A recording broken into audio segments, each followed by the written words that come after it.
Changing into what exactly? They make no secret of it, and it is not some wild conspiracy, and is in fact being implemented in front of us and around us. Changing humans from what we are into something else. Augmented humans seems to be on the horizon, as well as disrupted, corrupted and spliced humans too. A mixture of fiction and fact is always at work, so I try and dissect one from the other to work out what is happening, what is likely, and what really is still total fiction. The Island of Dr. Moreau. It's been a difficult read, to be honest. Not an uplifting story by any means, and somewhat of a chore to get through, but get through it I did. I haven't read or seen any other version, having avoided the movie and having gone for the original story by H.G. Wells. It's bleak and cruel and highlights an obsession with making animals more human through medical intervention. It is what it is, but makes me think of current people we have at the head of institutions who also seem to be instigating and overseeing terrible experiments of animals and humans. I wonder if they are trying to do the opposite at all, to make humans more animal-like. Pig hearts in people. Surgery. This was hailed as a breakthrough, and for some I'm sure it is. But for me, it was another step forward in the weird landscape we call society. Firstly, I wondered how is it that we can be compatible for such a major organ with just an average animal, leading to thoughts of wondering if there had been some tinkering previously. Could it be that we have actually engineered all the domesticated animals already around us? Or that pigs originally came from humans? Sounds wild, I know, but I followed the thought, realising that if it were so, it would be a very good reason why you weren't supposed to eat them, as in the religions of Judaism and Islam. And as usual, I will put in a movie reference here which started the idea forming all those years ago for me. Willow.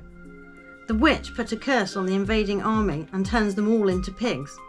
Simple, yet enough to get me wondering. Animal cells used in medications, noticeably monkey kidney cells used in vaccines, recently and of old. There's been a particular incident in the 50s where millions of Americans were given contaminated polio vaccines, which were infected with simian virus SV40, which can cause tumours and cancers. Turns out monkeypox didn't occur in the wild, as a side point. It developed in macaque monkeys held in a facility being used for testing in Central Africa. So much has developed under the watchful gaze of mankind, and by their hand. Shapeshifters and changelings. We have many legends about these, and of there being something else that lives amongst us, sometimes looking like us, but through mimicry. I sometimes wonder if it really could be possible to have a being that can alter themselves at a molecular level. And then I think, how stupid. Now we're talking T-1000 or X-Men type stuff. Both of those in particular about liquid metal being part of the skeletal frame, or the basic material for the structure. Yet still I wonder, and although a slight deviation from the main animal theorem, it still seems relevant when you think of a new obsession of assimilating us with chips and implants. Following into their want for human beings to be plugged in, as many a movie reference has inferred, hooked up and integrated with the mainframe. A certain international organisation seems to have a nominated mascot who is the mouthpiece of how they want us to be biomechanical beings essentially, being constantly monitored, tested, observed and upgraded. Weird, huh? Yet they gleefully put these plans forward and explain how and when, just not really covering the why, or at least the real reasons for it.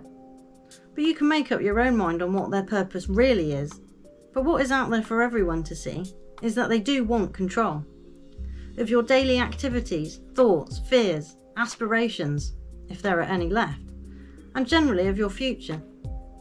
So that is where you do get to take an active role, unless you already consider your life forfeit and have already accepted their new regime and landscape.